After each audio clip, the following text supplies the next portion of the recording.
Nomination ಹಾಕಲಿಕ್ಕೆ Umesh ಮೇಟಿಯವರು nomination ಆಗ್ತಾಯಿದ್ರು. ನಾನು ಅಧ್ಯಕ್ಷರು ಮತ್ತು ಗೋಪಿನಾಥ್ AICC ಸೆಕ್ರೆಟರಿ ನಾವೆಲ್ಲರೂ ಕೂಡ ಬಂದಿದ್ದೆವು. ನಾಮಿನೇಷನ್ ಹಾಕಿದ್ದೀವಿ. ಇದು ಒಂದು ಉಪಚುನಾವಣೆ. ಮೇಟಿಯವರು ಕಳೆದ ಸಾರ್ವತ್ರಿಕ ಚುನಾವಣೆಯಲ್ಲಿ ಗೆದ್ದಿದ್ದರು. HY ಮೇಟಿಯವರು ಅವರು ಮಧ್ಯದಲ್ಲೇ ಕಾಲುವಾದರು. ನಾವ್ಯಾರೂ ನಿರೀಕ್ಷೆ ಮಾಡಿರಲಿಲ್ಲ ಅವರು ಕಾಲುವಾಗ್ತಾರೆ, ಉಪಚುನಾವಣೆ ಬರ್ತದೆ ಅಂತೇಳಿ ನಿರೀಕ್ಷೆ ಮಾಡಿದ್ದರು. ಆದರೆ ಉಪಚುನಾವಣೆ ಅನಿವಾರ್ಯವಾಗಿ ಬಂದಿದೆ. ಆ ಸ್ಥಾನ ಭರ್ತಿ ಮಾಡಲಿಕ್ಕೆ ಅವರ ಕುಟುಂಬದವರೇ ಆದಂಥ ಉಮೇಶ್ ಮೇಟಿಯವರನ್ನು ಅಭ್ಯರ್ಥಿಯನ್ನಾಗಿ ಮಾಡಿದ್ರು. ಇವ್ರನ್ನ ಅಭ್ಯರ್ಥಿಯನ್ನಾಗಿ ಮಾಡೋದಕ್ಕಿಂತ ಮುಂಚಿತವಾಗಿ ಎಲ್ಲ ಜನರ ಅಭಿಪ್ರಾಯವನ್ನು ಕೇಳಿದ್ದೀವಿ.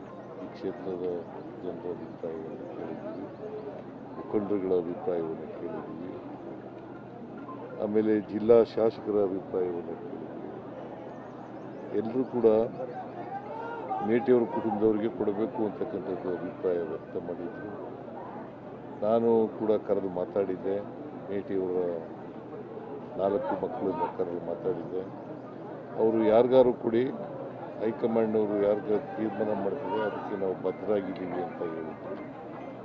ಹಾಗಾಗಿ ಉಮೇಶ್ ಮೇಟಿಯವರನ್ನು ಕ್ಯಾಂಡಿಡೇಟ್ ಮಾಡಿದ್ದೀವಿ. ಈಗಾಗಲೇ DK ಶಿವಕುಮಾರ್ ಅವರು ಪ್ರಸ್ತಾಪ ಮಾಡಿದ್ದಾರೆ. ನಾವು ನುಡಿದಂತೆ ನಡೀತಕ್ಕಂಥ ಸರ್ಕಾರ, ಏನು ಮಾತು ಜನರಿಗೆ ಕೊಟ್ಟಿದ್ದೀವಿ ಆ ಮಾತುಗಳನ್ನು ಉಳಿಸ್ಕೊಳ್ತಕ್ಕಂಥ ಕೆಲಸವನ್ನು ಮಾಡಿ ಈಗಾಗಲೇ ಮಾಡಿದ್ದೀವಿ. ಹಿಂದೆ 2013ರಿಂದ 2018ವರೆಗಿರುವಾಗಲೂ ಮಾಡಿದ್ದೀವಿ. ಈಗಲೂ 3 ವರ್ಷ ಆಗ್ತಾ ಇದೆ ನಮ್ಮ ಸರ್ಕಾರ ಬಂದು. 2023 ಮೇ 20ನೇ ತಾರೀಕು ಅಧಿಕಾರಕ್ಕೆ ಬಂದು ಅವತ್ತಿನಿಂದ ಇವತ್ತಿನವರೆಗೂ ಅನೇಕ ಕಾರ್ಯಕ್ರಮಗಳನ್ನು ಕೊಟ್ಟಿದ್ದೀವಿ. ಜೊತೆಗೆ ಒಂದೇ ವರ್ಷದಲ್ಲಿ ನಾವು ಏನು ಚುನಾವಣಾ ಸಂದರ್ಭದಲ್ಲಿ ಏನು ಹೇಳಿದ್ದು ಗ್ಯಾರಂಟಿ ಯೋಜನೆಗಳು, 5 ಗ್ಯಾರಂಟಿ ಯೋಜನೆಗಳು, ಅವನ್ನೆಲ್ಲನೂ ಕೂಡ ಜಾರಿ ಮಾಡಿದ್ವಿ. ಒಂದೇ ವರ್ಷದಲ್ಲಿ ಜಾರಿ ಮಾಡಿದ್ವಿ. ಅದಕ್ಕೆ ಸುಮಾರು 1,21,000 ಕೋಟಿಗೂ ಹೆಚ್ಚು ಖರ್ಚು ಮಾಡಿದ್ವಿ.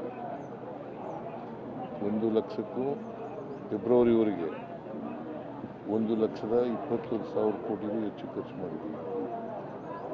ಪ್ರತಿ ವರ್ಷ 51,000, 52,000 ಖರ್ಚು ಮಾಡ್ತಾ ಇದ್ವಿ. BJPಯವರು ಹೇಳ್ತಾ ಇದ್ರು ನೀವು ಖರ್ಚು ಮಾಡೋಕ್ಕಾಗಲ್ಲ ಅಂತ ಹೇಳ್ತಾ ಇದ್ವಿ. ಆದರೂ ಮಾಡಿದ್ದೀವಿ. ಇವತ್ತು ಎಲ್ಲರೂ ಇಡೀ ರಾಜ್ಯದ ಜನ ಖುಷಿಯಿಂದ ಇದ್ದಾರೆ. ಅದಕ್ಕೋಸ್ಕರನೇ ಕೆಲವು ತಿಂಗಳ ಹಿಂದೆ ಬೈ ಎಲೆಕ್ಷನ್ ನಡೀತು ರಾಜ್ಯದಲ್ಲಿ. ಚನ್ನಪಟ್ಟಣ, ಶಿಗ್ಗಾಂವ್ ಮತ್ತು ಸಂಡೂರು 3 ಕಡೆ ನಾವು ಗೆಲ್ಲಿಲ್ವ. ಆಗಲೂ BJPಯವರು ನಾವು ಗೆಲ್ಲದೇ ಇಲ್ಲ ಅಂತ ಅಪಪ್ರಚಾರ ಮಾಡಿದ್ರು, ಸುಳ್ಳು ಹೇಳಿದ್ರು. ಗೆಲ್ಲಿಲ್ವ, ಅದು ದೊಡ್ಡ ಅಂತರದಿಂದ ಗೆದ್ದಿದ್ದೀವಿ. ಸೊ ಅದರಿಂದ BJPಯವರು ಅವ್ರ ಕೆಲಸ ಏನಪ್ಪ ಅಂತಂದರೆ ಹಿಂದುತ್ವ ಮಾಡ್ತಕ್ಕಂಥದ್ದು ಬಿಟ್ಟರೆ ಬೇರೆ ಏನೂ ಕೆಲಸ ಇಲ್ಲ. ಅವ್ರ ಅಧಿಕಾರದಲ್ಲಿದ್ದಾಗ ಏನು ಕೆಲಸ ಮಾಡಬೇಕು. ಈಗ ಅಪ್ಪರ್ ಕೃಷ್ಣ 3ನೇ ಹಂತ ಮಾಡಿದ್ರ ಏನು ಮಾಡಲಿಲ್ಲ. 4 ವರ್ಷ ಅಧಿಕಾರದಲ್ಲಿದ್ದರು, ಏನು ಮಾಡಲಿಲ್ಲ. ಈಗ ನಾವು ತೀರ್ಮಾನ ಮಾಡಿದ್ದೀವಿ, ಕನ್ಸೆಂಟ್ ಅವಾರ್ಡ್ ಮಾಡಬೇಕು ಅಂತ ತೀರ್ಮಾನ ಮಾಡಿದ್ದೀವಿ. ಕನ್ಸೆಂಟ್ ಅವಾರ್ಡ್ ಮೂಲಕ ತರಿ ಜಮೀನಿಗೆ ಅಂದರೆ ನೀರಾವರಿ ಜಮೀನಿಗೆ 40 ಲಕ್ಷ ರೂಪಾಯಿ, ಖುಷ್ಕಿ ಜಮೀನಿಗೆ 30 ಲಕ್ಷ ರೂಪಾಯಿ ಕೊಡಬೇಕು ಅಂತ ತೀರ್ಮಾನ ಮಾಡಿದ್ದೀವಿ. ಬಜೆಟ್ನಲ್ಲಿ ದುಡ್ಡು ಕೂಡ ಇಟ್ಟಿದ್ದೀವಿ. ಈ ವರ್ಷದಿಂದ ಈಗಾಗಲೇ ಪ್ರಾರಂಭ ಆಗಿದೆ. ಮೊನ್ನೆ ಇಲ್ಲಿ ಮೆಡಿಕಲ್ ಕಾಲೇಜಿಗೆ ಶಂಕುಸ್ಥಾಪನೆ ಮಾಡೋಕ್ಕೆ ಬಂದಿದ್ದಾಗ ಚಾಲನೆ ಮಾಡಿದ್ದೀವಿ. ಬಾಗಲಕೋಟೆಯಲ್ಲೇ ಚಾಲನೆ ಮಾಡಿದ್ದೀವಿ. ಅದರಿಂದ ನಾವು ಏನು ಹೇಳ್ತೀವಿ ಅದನ್ನು ಮಾಡೇ ಮಾಡ್ತೀವಿ. ಈಗ 3-4 ವರ್ಷದಲ್ಲಿ ಎಲ್ಲ ಪರಿಹಾರವನ್ನು ಜಮೀನುಗಳು ಮುಳುಗಡೆ ಆಗ್ತಾವಲ್ಲ, ಆ ಜಮೀನು ಕಾಲುವೆಯಲ್ಲಿ ಮುಳುಗಡೆ ಆಗ್ತಾವಲ್ಲ, ಆ ಜಮೀನುಗಳಿಗೆಲ್ಲ ದುಡ್ಡು ಕೊಡ್ತಕ್ಕಂಥ ಕೆಲಸವನ್ನು ಮಾಡ್ತೀವಿ. ಸುಮಾರು 70,000 ಕೋಟಿಗೂ ಹೆಚ್ಚಾಗ್ತದೆ. ಅಷ್ಟು ದುಡ್ಡುಗಳನ್ನು ನಾವು ಕೊಡ್ತೀವಿ. ಅಷ್ಟು ದುಡ್ಡನ್ನು ಕೊಡ್ತೀವಿ. ಪರಿಹಾರವನ್ನು ರೈತರಿಗೆ ಭಾಳ ದಿನಗಳಿಂದ ನೆನಗುದಿ ಬಿದ್ದಿತ್ತಲ್ಲ, ಆ ಪರಿಹಾರವನ್ನೆಲ್ಲ ಮತ್ತು ಒಂದೇ ಹಂತದಲ್ಲಿ ಕೊಡಬೇಕು ಅಂತ ತೀರ್ಮಾನ ಮಾಡಿದ್ವಿ. ಜೊತೆಗೆ ಮೇಟಿಯವರ ಕನಸು, HY ಮೇಟಿಯವರ ಕನಸು, ಬಾಗಲಕೋಟೆಯಲ್ಲಿ ಒಂದು ಸರ್ಕಾರಿ ಮೆಡಿಕಲ್ ಕಾಲೇಜ್ ಆಗಬೇಕು ಅಂತಕ್ಕಂಥದ್ದು ಭಾಳ ಆಸೆ ಇಟ್ಕೊಂಡಿದ್ರು ಅವರು.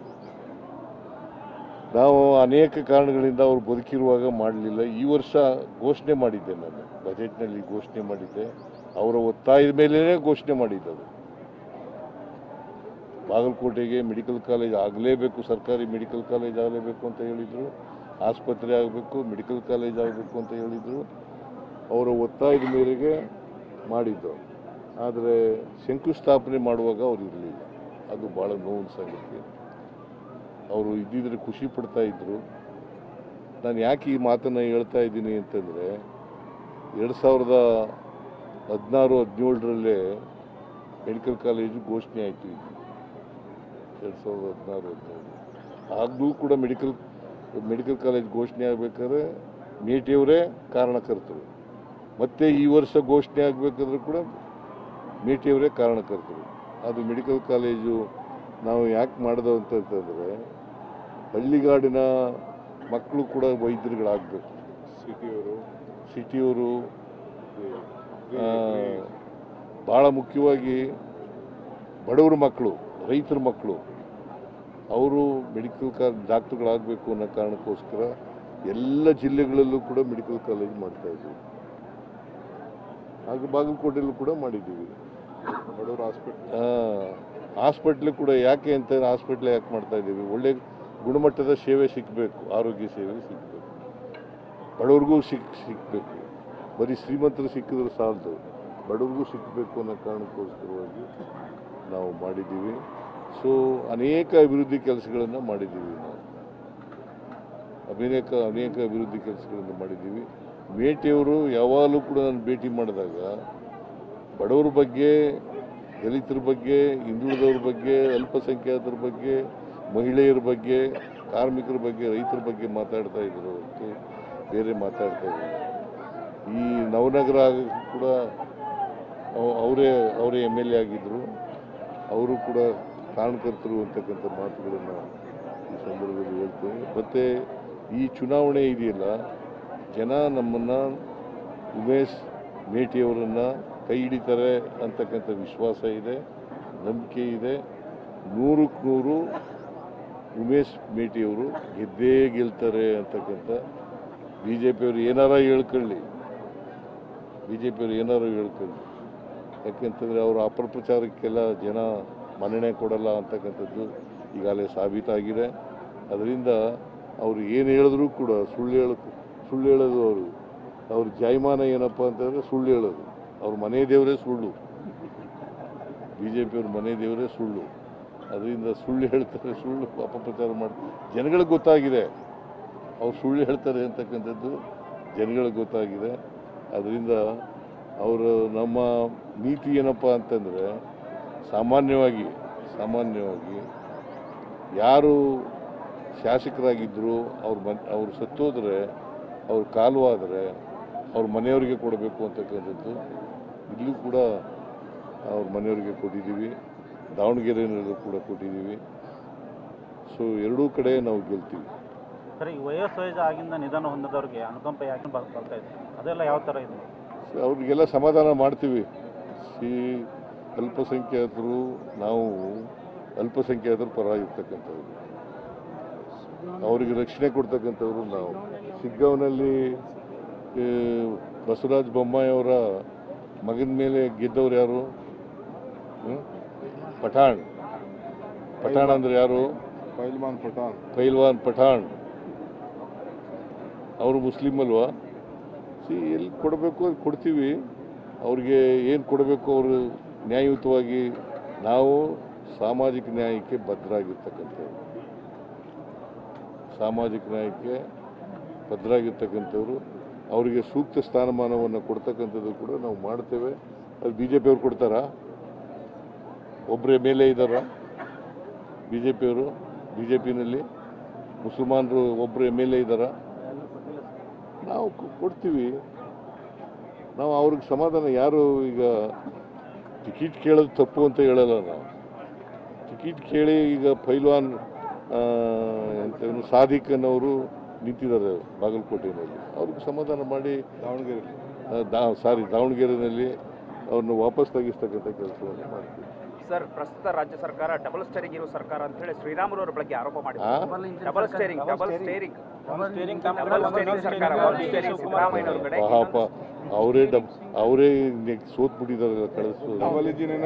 ಕಳೆದ ಲೋಕಸಭೆನಲ್ಲಿ ಸೋತರು, ಅಸೆಂಬ್ಲಿನಲ್ಲಿ ಸೋತ್ಬಿಟ್ರು. ಅವರು ಹೇಳ್ತಾರೆ, ಏನು ಹೇಳ್ತಾರಪ್ಪ ಅವರು? ಡಬಲ್ ಸ್ಟೇರಿಂಗು ಇವೆಲ್ಲ ಹೇಳೇ ಆಯಿತು, ಜನ ತಿರಸ್ಕಾರ ಮಾಡಿದ್ದಾರೆ. Thank you sir.